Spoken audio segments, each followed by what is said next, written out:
நான் என் கடையோட துணி ஸ்டாக் எல்லாம் வச்சிருந்த கூட ஒரு ஃபயர் ஆக்சிடென்ட்ல எரிஞ்சு போச்சுடா. டேய் என்னடா சொல்ற? ஆமாடா, உள்ள இருந்த மொத்த துணி எரிஞ்சு போச்சு.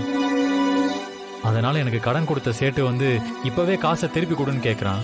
எனக்கு என்ன பண்றதுன்னே தெரியலடா. டேய் எவ்வளோடா சேட்டுக்கு பணம் கொடுக்கணும்? 50 லட்சம்டா. 50 லட்சம் ரூபாவா? ஆமாடா, எனக்கு இப்ப என்ன செய்யறது, யார்கிட்ட கேட்கறதுன்னு தெரியல. உன்னால கொடுத்து ஹெல்ப் பண்ண முடியுமா? நான் சீக்கிரமே திருப்பி கொடுத்துட்றேன். டேய் என்னடா பிறந்த நாள் அதுவுமா இவ்வளவு சீரியஸா பேசிட்டு இருக்கீங்க?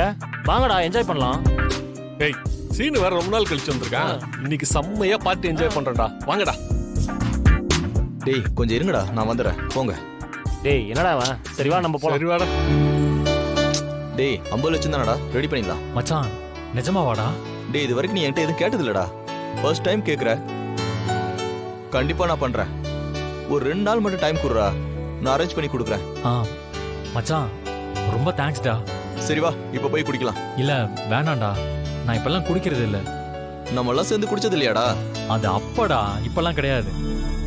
என்னடா கல்யாணம் ஆனாலும் இப்படி ஆயிடுறீங்க? என்ன மச்சான் பண்றது? கல்யாணம் ஆயிட்டாவே டீச்சர்ட்ட பர்மிஷன் வாங்குற மாதிரி ஒய்ஃப்ட்ட பர்மிஷன் வாங்கிட்டு இருக்கே. டேய் மச்சான் ஒரே ஒரு கட்டிங் போடுறா. டேய் இல்லடா வேணாண்டா. டேய் பாத்தியா, எனக்காக குடிக்க மாட்டியா நீ? டேய் வேணாண்டா. ஓ அப்படியா? நான் இவ்வளவு சொல்லி நீ கேட்க மாட்டியா? டேய் நீ கேட்டதுக்கு அப்புறம் நான் பண்றேன்னு சொன்னலடா. நம்ம போய் ஆனா நீ ஓவரா பண்ற மச்சி.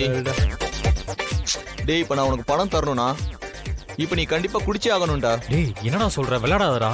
நான் நீ கேட்ட பணத்தை 2 நாள்ல ரெடி பண்ணி தரேன்னு சொன்னல, இப்ப நீ குடிக்கிற, இல்லனா ரெடி பண்ணி தர முடியாது. கண்டிப்பா 2 நாள்ல பணம் தருவே இல்ல. டேய் கண்டிப்பா எப்படியாவது உனக்கு ரெடி பண்ணி தரேன்டா, நீ கவலைப்படாதடா.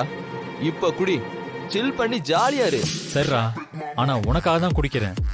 அப்படி வாடா வலிக்கு. ஆமா ஆமா வா.